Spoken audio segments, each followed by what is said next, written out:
നാരായണീയം ദശകം 6 വിരാട് സ്വരൂപ വർണ്ണനം. 7-ാമത്തെ ശ്ലോകം.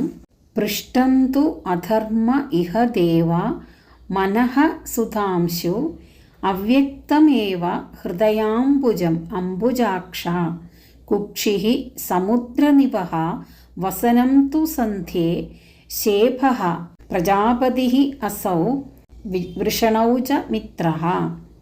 ഹേ അംബുജാക്ഷ, താമരക്കണ്ണനായ ഭഗവാനെ, ദേവാ, അവിടുത്തെ പൃഷ്ടം തു അധർമ്മ, പുറമാകട്ടെ അധർമ്മമാകുന്നു.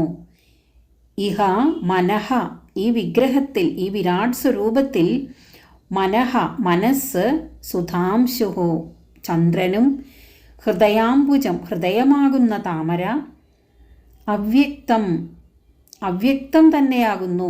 ഇവിടെ അവ്യക്തം എന്ന് പറയുന്നത് പ്രപഞ്ചം ഉണ്ടാകുന്നതിന് മുമ്പുള്ള ത്രിഗുണങ്ങളുടെ സാമ്യാവസ്ഥയാകുന്നു.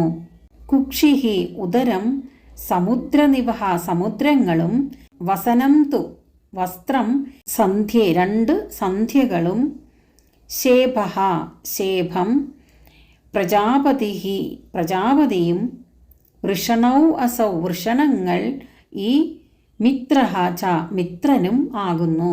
അല്ലയോ ഭഗവാനെ, ഈ വിരാട് രൂപത്തിൽ അധർമ്മമാകട്ടെ പൃഷ്ഠഭാഗം, അങ്ങയുടെ പുറംഭാഗമാകുന്നു.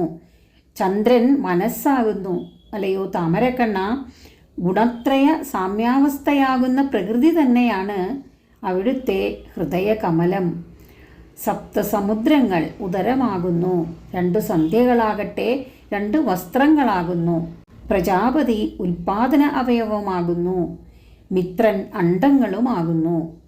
പൃഷ്ടന്ധ്വധർമ്മ ഇഹ ദേവ മനഃസുധാംശു അവ്യക്തമേവ ഹൃദയാംബുജമംബുജാക്ഷ കുക്ഷിഃ സമുദ്രനിപഃ വസനം തു സന്ധ്യേ ശേഭഃ പ്രജാപതിരസൗ വൃഷണൗ ച മിത്ര.